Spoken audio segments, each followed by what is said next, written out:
The third attempt left Kyle with a headache that lasted for 2 days. He sat in the recovery room with his eyes closed, feeling the pressure behind his temples pulse in rhythm with his heartbeat.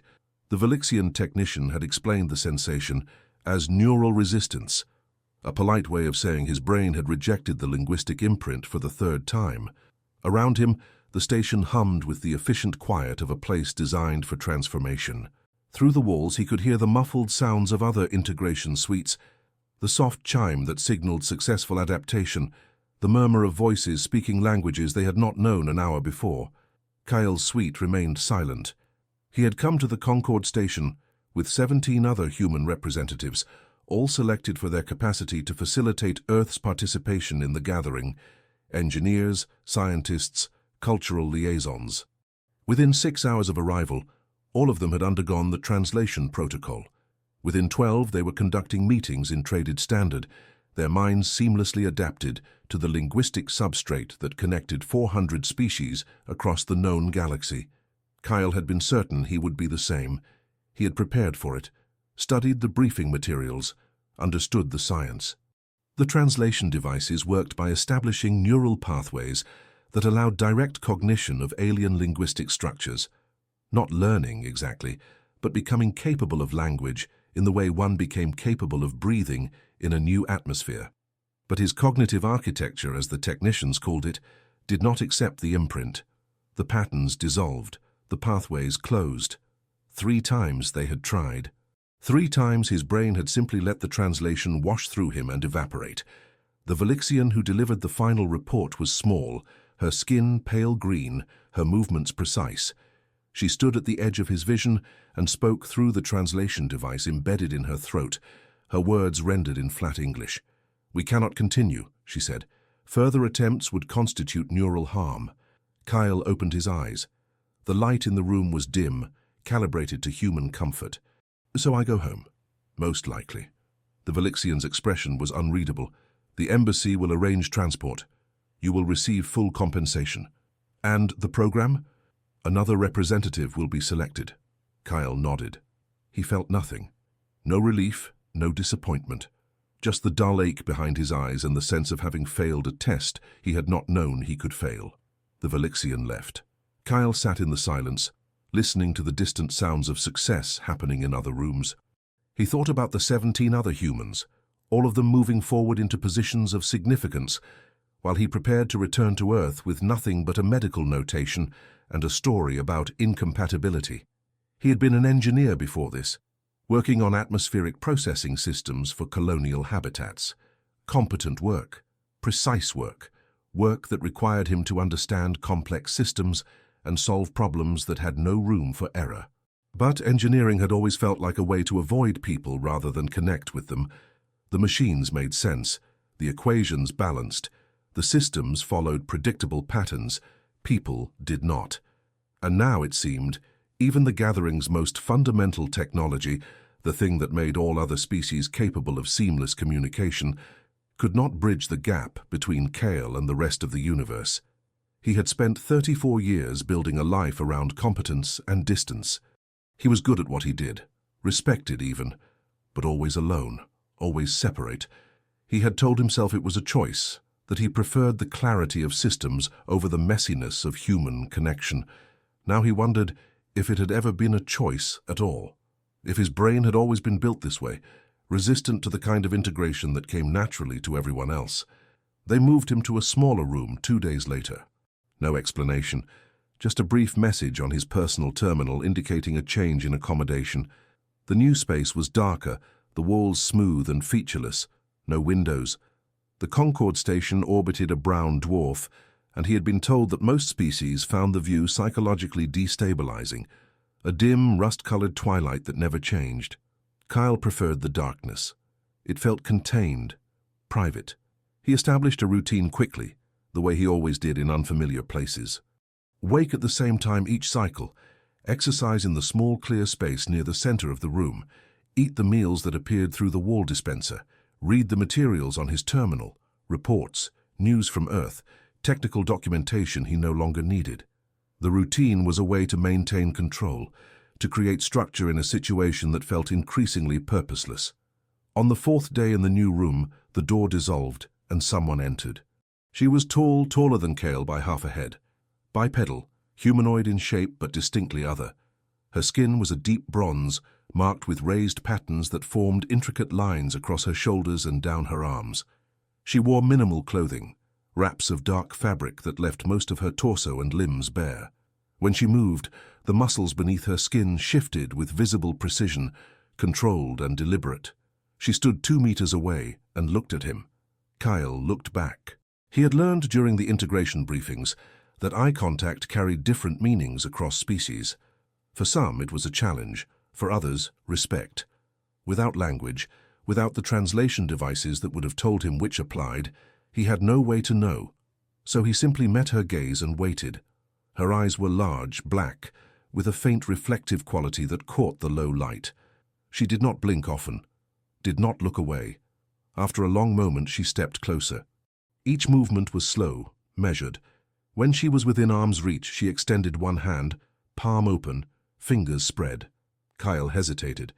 The gesture seemed clear, an offer of contact, but he had no context, no protocol. The gathering's briefings had emphasized bodily autonomy, the necessity of explicit consent in all cross-species interactions. But this felt older than the gathering, something the woman had brought with her from wherever she had come from. He lifted his hand and pressed his palm to hers. Her skin was warm, rougher than human skin, textured with fine ridges that formed subtle patterns against his palm. She did not grip his hand or shake it. She simply held the contact, her eyes still fixed on his, and Kyle felt something shift in the quality of her attention. Not examination, not analysis, something closer to recognition. After 30 seconds, she stepped back, lowered her hand, and left. The door solidified behind her. Kyle stood in the center of the room, feeling the residual warmth on his palm, and realized his headache was gone. He looked down at his hand, flexing his fingers, feeling the ghost of her touch still lingering on his skin. It had been a simple gesture, but something about it had felt significant, intentional, as though she had been communicating something he could not quite grasp. That night, he dreamed of the touch for the first time in years. Not of words or systems or equations, but of skin against skin, of warmth and presence. He woke disoriented, his hand still tingling. The visits continued. Different individuals, always alone. They entered without announcement, approached, made contact. Hand to hand, shoulder to shoulder. Once, a brief pressure of forehead to forehead that left Kyle's skin tingling with warmth. Each encounter lasted between 30 seconds and 2 minutes. No words, no gestures beyond the touch itself. Just the act of presence. Kale began to recognize patterns, the way they held themselves, the rhythm of their breathing, the careful deliberation of each movement. They were not studying him the way the technicians had, not measuring responses or recording data. This was something else, something that felt almost ritualistic.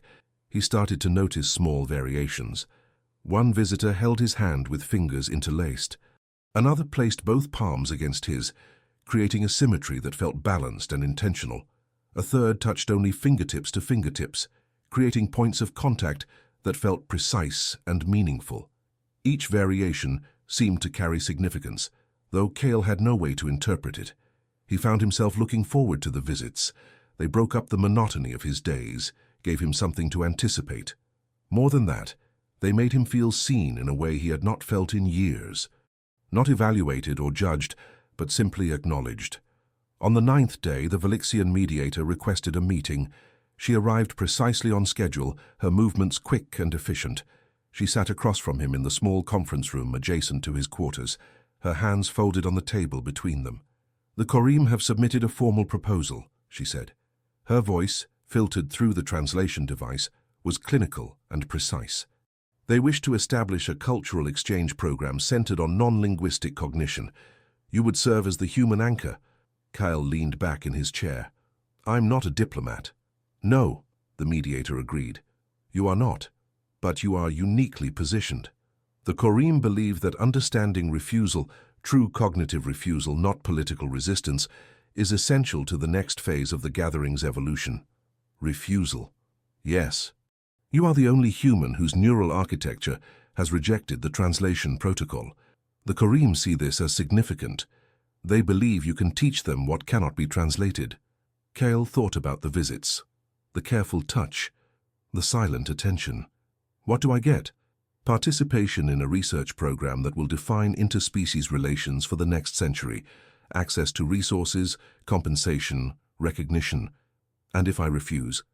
The mediator's expression did not change. Then you will be returned to Earth, and another candidate will be sought. Though the Korim have indicated that no other candidate will be acceptable. Kyle was quiet for a moment. He thought of the woman who had been the first to touch him, the weight of her palm against his, the way she had looked at him not with hunger or desire, but with something closer to understanding, as though she saw in him a reflection of something she recognized. What does the program involve? Proximity, the mediator said, extended cohabitation, shared routines, physical presence without linguistic mediation. The Korim call it presence practice. They believe that meaning emerges from sustained contact, from the accumulation of gesture and breath and spatial rhythm. That sounds like something else entirely. The mediator's eyes flickered. The Korim do not distinguish between intimacy and understanding. For them, the body is the first and most reliable language. If you participate, you will be expected to engage fully. There will be touch. There will be proximity. There will be moments where the boundaries between observation and experience become difficult to maintain. Kyle felt his pulse quicken. And if I want to stop? Then you stop. The Korim honor refusal absolutely. It is, in fact, the entire point of the study. Kyle considered the offer. He thought about returning to Earth, to the atmospheric processing work, to the solitude he had maintained for years. And he thought about the visits, the warmth of contact, the strange sense of being seen. He thought about spending the rest of his life alone, competent but isolated, always separate from the seamless connection that seemed to come so naturally to everyone else. "I'll do it," he said. The room they moved him to was larger, warmer. The walls were still smooth and dark, but now there were textiles, soft, woven fabrics in deep colors draped across low platforms. The lighting shifted throughout the cycle, mimicking a planetary day. Morning light, warm and golden, afternoon brightness, evening dimness, night. It felt less like a research facility and more like a home. The Korim who joined him was the first one, the woman who had offered her hand on that first day.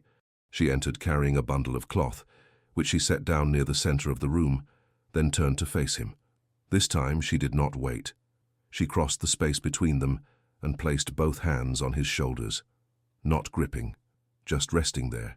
The weight of her palms warmed through the fabric of his shirt. She tilted her head slightly, watching his face. Kyle's pulse quickened, not from fear, from the sudden, undeniable awareness of being touched, of being present in his own body in a way he had not been for a long time. She slid one hand down his arm, her fingers tracing the line of muscle from shoulder to wrist, then back up. The movement was slow, exploratory, learning him, mapping him, not as data, but as presence. Kale lifted his hand and mirrored the gesture. Her shoulder was warm beneath his palm, solid and real. She exhaled, a sound low and measured, and stepped closer until the space between them was nothing but shared heat. She pressed her forehead to his. Kyle felt the tremor in her breath, the tension in her frame, the warmth of her skin against his. This was not language, this was not translation. This was the thing that lived beneath words. When she stepped back, Kyle's hands were shaking. She noticed. He saw it in the slight tilt of her head, the way her gaze moved to his fingers and back to his face. She reached out and took his right hand in both of hers, steadying it, held it until the tremor subsided. Then she released him and moved to the bundle of cloth she had brought. She unfolded it carefully, a sleeping mat, woven from some material that looked soft and dense. She placed it on one of the low platforms, then gestured to the space beside it. Kyle understood. This was where she would sleep. She gestured to the platform on the opposite side of the room, his space. Then she sat down on her mat, crossed her legs, and closed her eyes. Kyle stood in the center of the room, feeling the residual warmth of her touch on his forehead, and understood that his routine had just been shattered. That night, he lay awake on his mat, listening to the sound of her breathing across the room. It was steady, rhythmic, a counterpoint to his own uneven breath. He found himself synchronizing with her without meaning to, his chest rising and falling in time with hers. It had been years since he had shared a space with another person, since he had been aware of another body occupying the same air, the same silence. He realized he had forgotten what it felt like. The darkness felt different now, not isolating, but shared. He could hear the small sounds she made in sleep, the shift of fabric, the quiet exhale, the settling of her body into rest. It was the most intimate thing he had experienced in years, and they had not even spoken. She woke before him. Kyle opened his eyes to find her already sitting upright on her mat, her posture perfectly still. She was not meditating exactly, just sitting, being present. When she noticed he was awake, she stood and moved to the center of the room. She began a series of movements, slow, deliberate, flowing from one position to the next, a ritual or an exercise. Kyle could not tell which. He watched for a moment, then rose and began his own routine. Push-ups, stretches, basic calisthenics, familiar movements that grounded him. She paused in her own practice to watch him, not staring, just observing. When they finished, she approached the wall dispenser and retrieved 2 containers of food. She handed one to Kyle, then sat on the floor and began to eat.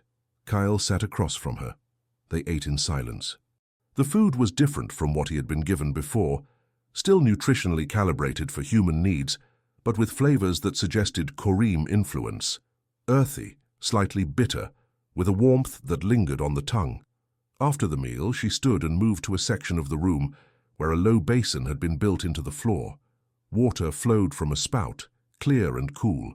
She knelt beside it, wet her hands, and began to wash her face and arms with careful, methodical attention. Kyle joined her. The water was cold enough to make his skin prickle, but it felt good. Grounding. She watched him wash, then reached out and touched his wrist. She guided his hand to the water, showing him a different rhythm, slow, circular motions that covered more surface area with less effort. Kyle followed her lead. The simple act of washing became meditative, deliberate. When they finished, she moved back to her mat and sat down. She gestured for him to sit as well. He did. She placed her hands on her knees, palms up, and closed her eyes. Kyle mirrored the position, though he did not close his eyes. He watched her breathe, the rise and fall of her chest, the stillness in her frame. After 20 minutes, she opened her eyes and looked at him. Then she stood, moved to the bundle of cloth near her mat, and retrieved a small object, a smooth, dark stone, polished to a shine. She held it in her palm, then offered it to Kyle. He took it. The stone was warm from her touch, the surface so smooth it felt almost liquid. She gestured to the stone, then to him, then to herself. Kyle understood. This was hers. She was sharing it with him. He held the stone for a moment, feeling its weight, then handed it back to her. She did not take it. Instead, she closed his fingers around it and stepped back. The stone was his now. Kyle looked down at the object in his palm. It was small, unremarkable, except for its perfect smoothness. But the weight of it felt significant, not heavy but present, real. He slipped it into his pocket and nodded to her. She nodded back, and something in her expression softened. The days began to blur together, but not in the way Kyle's previous routines had blurred, monotonous and empty. These days had texture, weight. Each moment felt deliberate, meaningful in a way he could not quite articulate. Days blurred into cycles. Kyle learned the rhythm of her routines, the morning movements, the shared meals, the careful washing ritual, the silent sitting. She began to teach him small things, how to fold the sleeping mats in a way that preserved their shape, how to prepare certain foods using the dispenser's manual settings, how to breathe in a pattern that slowed his heart rate when he felt tension rising. She touched him often, not sexually, but with a kind of deliberate attention that made every contact significant. A hand on his shoulder when he sat too rigidly. Fingers tracing the tension in his jaw when he clenched it without realizing. Her forehead pressed to his when the silence grew too heavy. Kyle found himself learning her in return. The way she held her shoulders when she was uncertain. The slight tightening around her eyes when she was frustrated. The warmth that radiated from her skin when she stood close. He noticed that she had a habit of touching the raised patterns on her own arms when she was thinking, that she always ate slowly, with full attention to each bite, that she moved through the room with a kind of deliberate grace that suggested every action had meaning. On the 14th day, she began to sleep closer, not on his mat, but near it. She moved her own mat across the room, placing it parallel to his with only a meter of space between them. That night, Kyle lay awake, listening to her breathe. The sound was steady, rhythmic, grounding. He realized he had not slept this well in years. The proximity did not unsettle him. It calmed him. He found himself reaching out in the darkness, his hand crossing the space between their mats, stopping just short of touching her. He could feel the warmth of her body in the air between them. She shifted in her sleep, and her hand moved closer to his until only centimeters separated them. Kyle held his breath, feeling the electric potential of that almost touch. On the 20th day, she touched his face for the first time. They were sitting across from each other after the evening meal, the light in the room dim and warm. She reached out slowly, giving him time to pull away, and placed her palm against his cheek. Her hand was warm, the texture of her skin rough against his. Kyle closed his eyes. She traced the line of his jaw with her thumb, the curve of his cheekbone, the tension in his temple. When she pulled away, Kyle opened his eyes and saw something in her expression he had not seen before: softness, vulnerability. He reached out and mirrored the gesture, cupping her face in his palm. Her skin was warm beneath his hand. He felt the slight hitch in her breath, the way her eyes closed for a moment, the tension that melted from her frame. They sat like that for a long time, touching, being touched. No words, no translation, just presence. Kyle felt something shift inside him, a wall he had built years ago beginning to crack. He had spent so long avoiding this kind of closeness, this kind of vulnerability. It had seemed safer to keep people at a distance, to focus on systems and equations rather than on the unpredictable terrain of human connection. But this was different.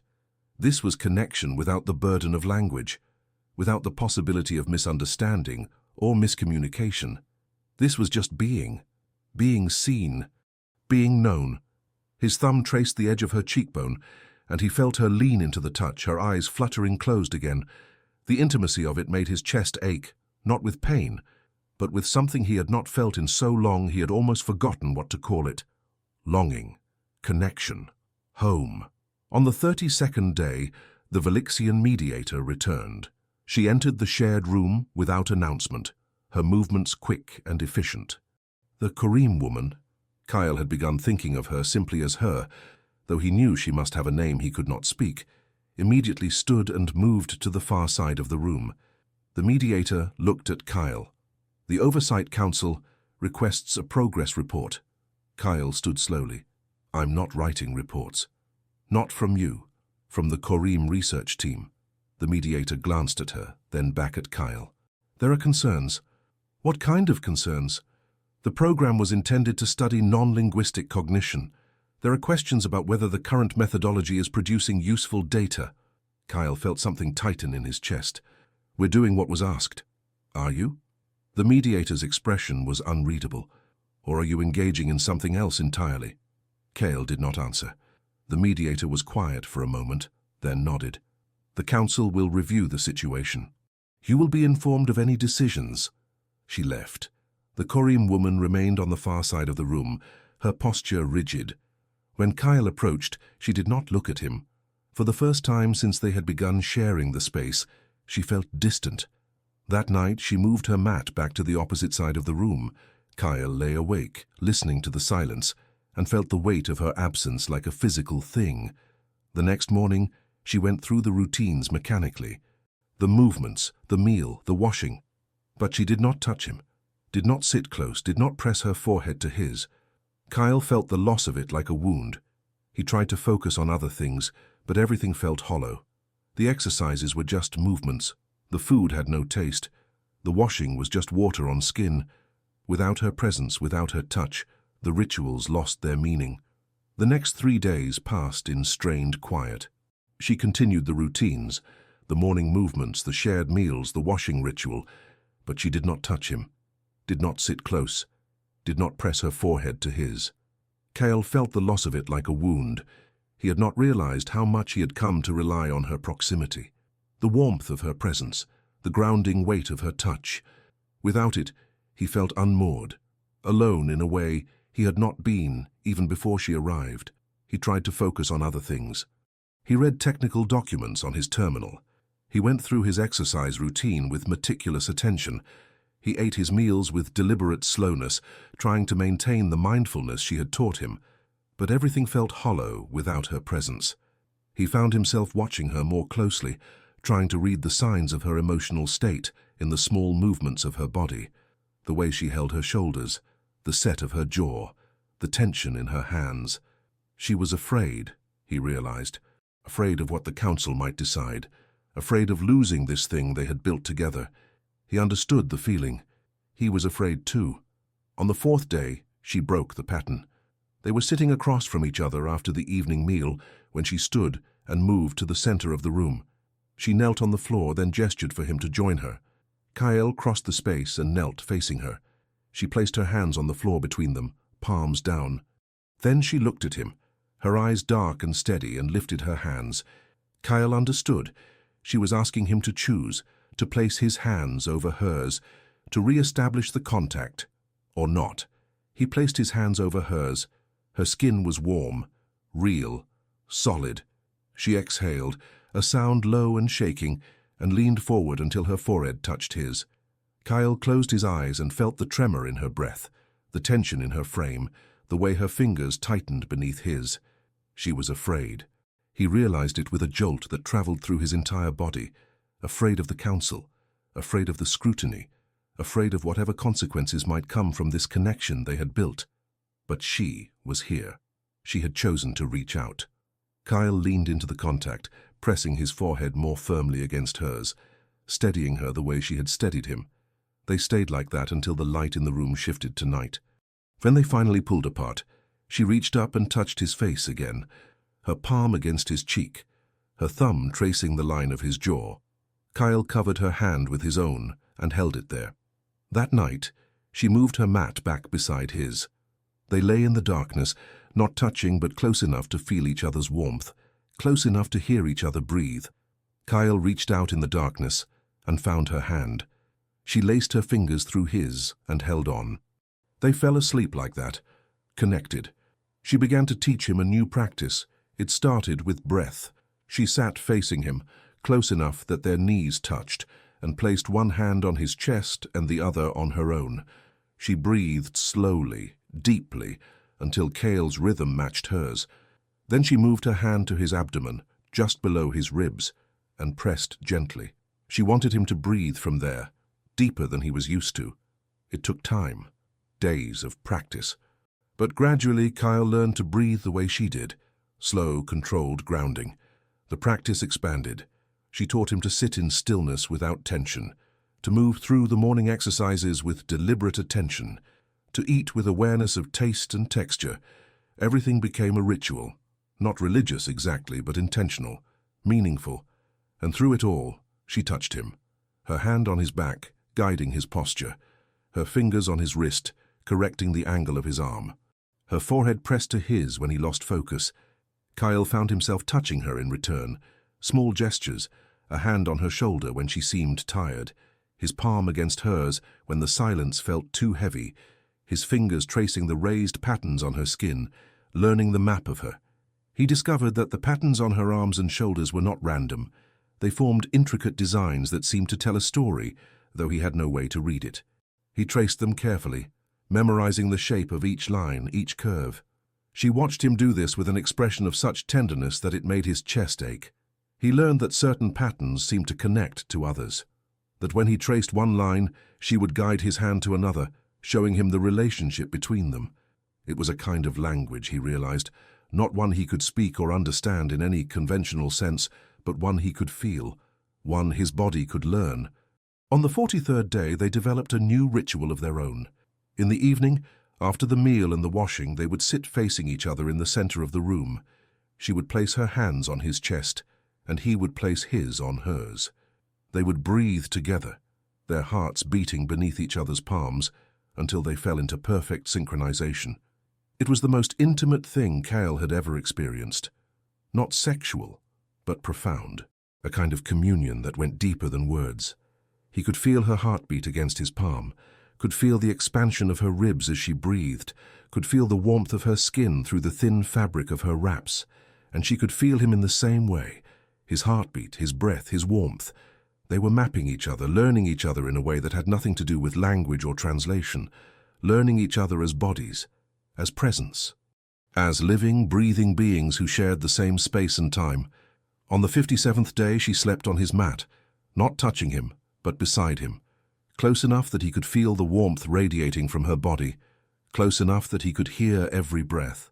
Kyle lay awake for a long time, listening to the rhythm of her breathing, and felt something inside him shift, a wall he had not known he had built, crumbling. He reached out in the darkness and found her hand. She did not pull away. She laced her fingers through his and held on. They fell asleep like that, connected. When Kyle woke in the morning, she was still beside him, her hand still in his. The light in the room was soft, golden, mimicking dawn. She opened her eyes and looked at him. Neither of them moved. They stayed like that for a long time, just looking at each other in the early light, their hands still intertwined. Then she shifted closer, until her body was pressed against his side. She rested her head on his shoulder, and Kyle wrapped his arm around her, holding her close. They stayed like that as the light grew brighter, as the room warmed, as the station hummed around them with the efficiency of hundreds of species working in seamless cooperation. But here, in this small sanctuary, there was no need for seamlessness, no need for efficiency, just the slow, deliberate act of being together. The Velixian mediator returned on the 65th day. This time she brought others, members of the Oversight Council. Kyle recognized a few of them from the initial integration briefings, species he could not name, shapes he could barely comprehend. They stood at the edge of the room while the mediator spoke. "The program is being suspended," she said. "Effective immediately." Kyle stood slowly. The Korim woman remained seated on her mat, her posture rigid. "Why?" Kyle's voice was steady, but he felt the tension in his chest tightening. "The research parameters have been compromised. The Korim were meant to study non-linguistic cognition in a controlled environment. What has developed here is not research. It is attachment." "That's what they wanted to study," Kyle said. "How meaning emerges without language. Attachment is not meaning." The mediator's expression was impassive. "The Council has determined that continuing the program poses ethical risks. You will be separated and debriefed individually." The Korim woman stood. She moved to Kyle's side, close enough that her arm brushed his. She looked at the mediator, then at the council members, and placed her hand on Kyle's chest. A gesture. Clear. Deliberate.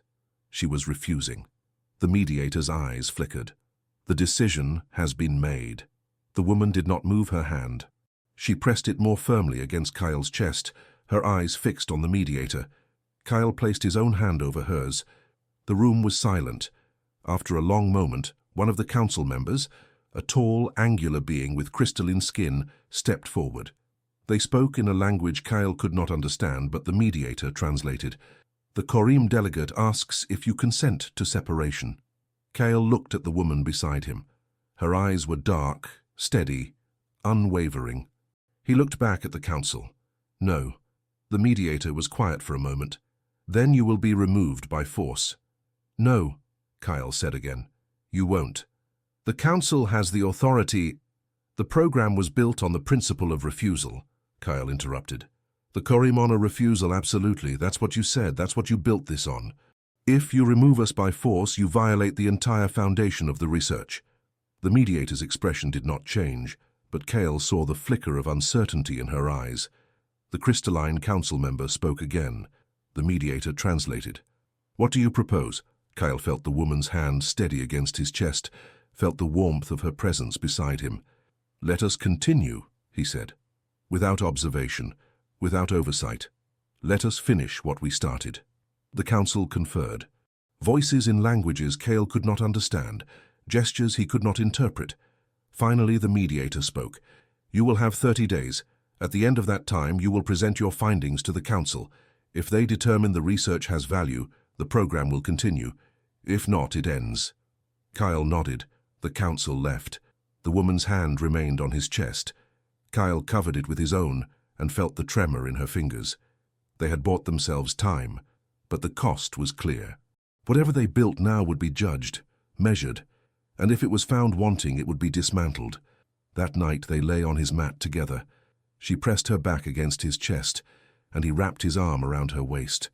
They breathed in synchronization, their bodies fitting together like pieces of a puzzle. Kyle felt her heartbeat beneath his palm, fast at first, then gradually slowing to match his own. He realized that this was what he had been avoiding his entire life. This kind of closeness, this kind of vulnerability, the risk of losing something that mattered, and he realized that he would rather risk the loss than never have this at all. He pressed his face into her hair, breathing in the scent of her, something earthy and warm, like sun-baked stone. She turned in his arms, shifting until they were face to face, foreheads touching. They stayed like that, breathing together, until sleep claimed them both. The first week after the council's ultimatum, Kale and the woman barely moved beyond the essential routines. The silence between them had changed. It was no longer comfortable. It was weighted with expectation, with the knowledge that every gesture, every moment of contact might be their last. Kyle hated it. On the 8th day, he broke the pattern. When she began the morning movements, he did not join her. He sat on his mat and watched her instead. She paused mid-motion, her body held in a position of perfect balance, and looked at him. Kyle gestured to the space beside him. She hesitated, then crossed the room and sat facing him. Kyle took her hands in his. She did not resist. He held her gaze for a long moment, then placed her hands on his chest. Then he placed his own hands on her chest, mirroring the position. He felt her heartbeat beneath his palms, fast, unsteady. He closed his eyes and breathed, slow, deep, the way she had taught him. Gradually, he felt her heart rate slow, her breathing match his. When he opened his eyes, she was watching him with an expression of such raw vulnerability that it made his chest ache. Kyle leaned forward and pressed his forehead to hers. They stayed like that for a long time, and when they finally pulled apart, something had shifted. The weight of the council's deadline remained, but it no longer felt like a threat. It felt like a challenge. And Kale realized with sudden clarity that he was tired of being afraid. He had spent his entire life trying to control outcomes, to avoid risk, to maintain distance from anything that might hurt him. But this connection they had built, was worth the risk. He pulled her close, wrapping his arms around her, and she melted into the embrace. Her body fit against his perfectly, her head tucked beneath his chin, her arms wrapped around his waist. They stayed like that for hours, just holding each other, feeling the weight and warmth of another body, the rise and fall of breath, the beating of two hearts in rhythm. When they finally pulled apart, Kale cupped her face in both hands and looked into her eyes. He wished he could tell her what she meant to him, wished he could find the words to express the way she had changed him, the way she had made him feel seen and known and valued in a way he had never experienced before. But there were no words for this, no translation that could capture the depth of what he felt, so he did the only thing he could. He pressed his forehead to hers and breathed with her, letting his body say what his words could not. On the 15th day, she did something unexpected. She retrieved a small device from the bundle of cloth near her mat, something Kale had not seen before. It was flat, rectangular, with a smooth surface that glowed faintly when she touched it. She activated it and a series of images appeared, holographic projections hovering in the air between them. The images showed Korim, hundreds of them, thousands, all engaged in the same practices she had been teaching Kale, the breathwork, the movement rituals, the careful, deliberate touch. But these were not research subjects. These were communities, families, entire cultures built on the foundation of physical presence and non-linguistic communication. She touched the device again, and the images shifted. Now they showed Korim in gathering spaces, council chambers, research facilities, always at the edges, always mediated by translators, always at a distance. She touched the device once more, and the images disappeared. Then she placed the device in Kyle's hands. He looked at her, confused. She took his hand and guided it to the device's surface, showed him how to activate it. The images returned. But this time, they were different. They showed humans. Kale recognized some of them from the integration briefings. Others were strangers, all of them speaking traded standard, all of them seamlessly integrated into the gathering's linguistic framework, all of them except him. She deactivated the device and set it aside.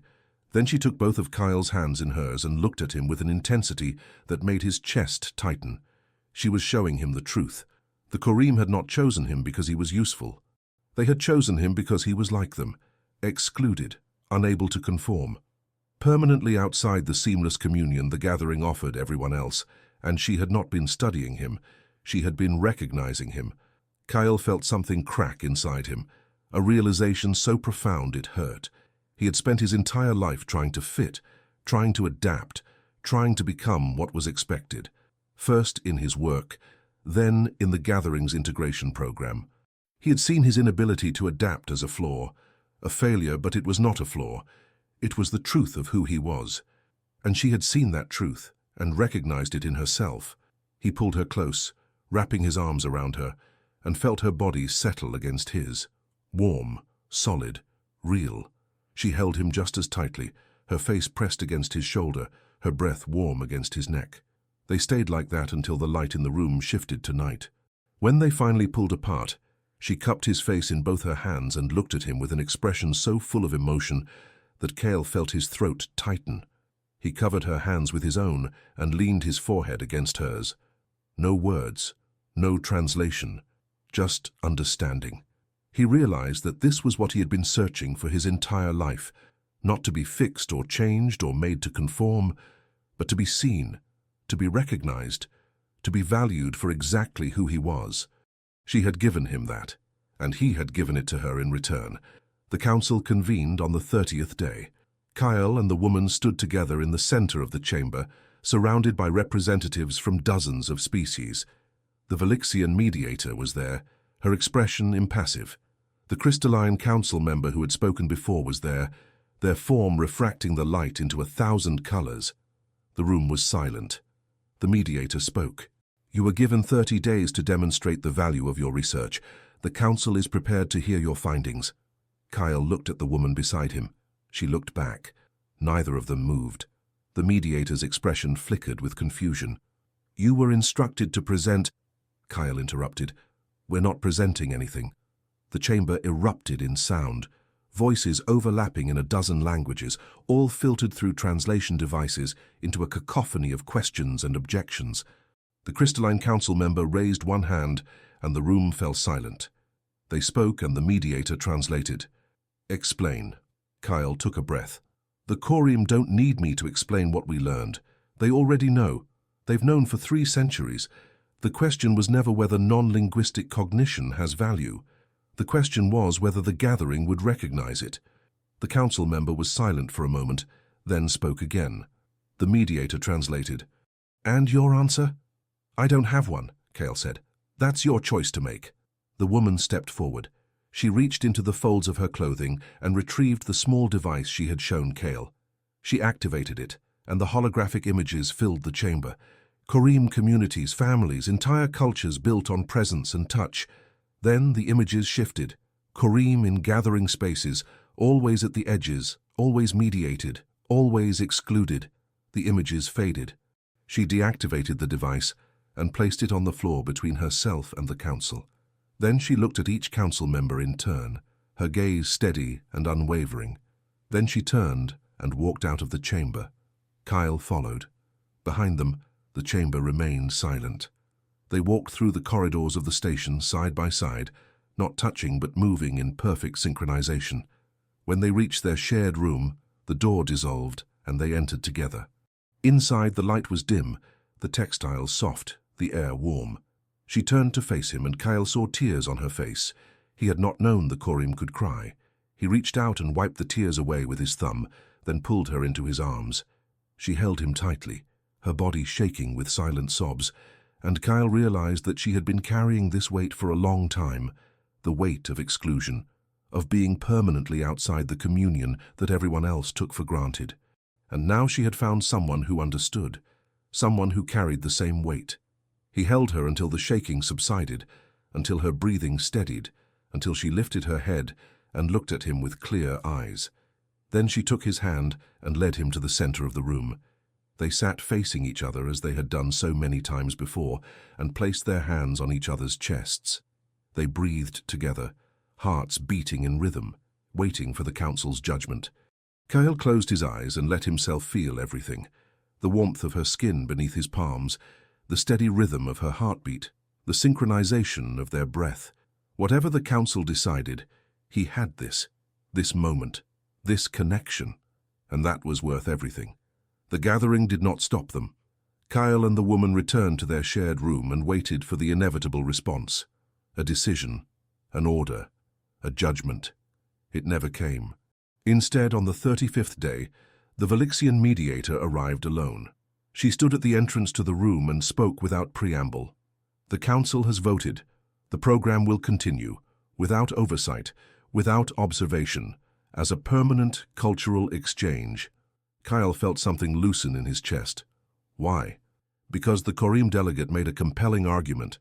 They said that the gathering has spent 300 years trying to translate everything into a single framework, and in doing so it has excluded those who cannot be translated.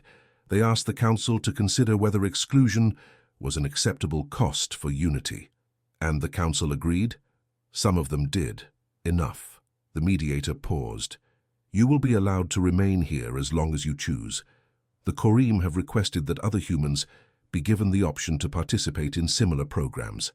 The council is considering the request. Kyle nodded slowly. And if we choose to leave? Then you leave, but the program will remain open. The mediator turned to go, then paused. The council asked me to convey a message. They said that refusal is not the same as rejection, and that sometimes the things that cannot be translated are the things that matter most. She left. Kyle turned to find the woman standing behind him. She had been listening. She crossed the room and placed her hands on his shoulders. Kyle covered her hands with his own. They stood like that for a long time, feeling the weight of what they had built, what they had refused to let be dismantled. Then she pulled him down to sit on the floor beside her. She retrieved the smooth, dark stone she had given him weeks ago, the one he still carried in his pocket, and placed it in his palm. Kyle held it, feeling its weight, its warmth. She placed her own hand over his, closing his fingers around the stone. Then she leaned forward and pressed her forehead to his. No words, no translation, just presence. And Kyle understood with a clarity that went deeper than language that this was not the end of something. It was the beginning, not of understanding exactly, but of recognition, of being seen without being explained, of being known without being translated. He thought about the engineer he had been before this, the man who had spent his life solving problems with equations and systems, who had maintained distance from people because they were unpredictable, messy, impossible to control. He realized now that control had never been the answer, that the things that mattered most were the things that could not be controlled or predicted or translated into neat formulas. Connection, presence, recognition, the willingness to be vulnerable, to be seen, to refuse to conform to a framework that demanded you become something other than what you were. Outside the room, the gathering continued its work. Species communicated across the vast distances of space, their minds seamlessly connected by the linguistic substrate that made unity possible. But in this small, dark room, two beings who could not be translated sat together in silence and built something the gathering had never imagined, something that could only exist in the spaces between words, something that required nothing more and nothing less than the willingness to be present, to touch, to refuse, and to remain. She shifted closer until her body was pressed against his side. Kyle wrapped his arm around her shoulders and pulled her in. They sat like that as the light in the room shifted from afternoon to evening to night, as the station hummed around them with the efficiency of 100 species working in seamless cooperation. But here, in this small sanctuary they had built, there was no need for seamlessness, no need for translation, no need for anything but the simple, profound act of being together. Kyle rested his cheek against the top of her head and closed his eyes. He felt her heartbeat against his ribs, felt the warmth of her skin, felt the weight of her body trusting him to hold her. And he understood, finally, what it meant to belong somewhere, not by conforming, not by adapting, but by being fully, completely, undeniably himself, and finding someone who saw that truth and recognized it as sacred. He tightened his arm around her, holding her closer. She responded by pressing herself more firmly against him, her hand finding his free hand and lacing their fingers together. They stayed like that through the night, two beings who could not be translated, holding on to each other in the darkness. Two beings who had found in each other the thing they had been searching for their entire lives. Not completion, not perfection, not seamless integration, but recognition, presence, home. The stone in Cale's palm grew warm from the heat of their joined hands. A small, smooth object that represented everything they had built together, everything they had refused to surrender, everything they would continue to build, day by day, breath by breath, touch by touch. In the spaces between words, in the silence that held more meaning than any language could capture, in the simple, profound act of being together,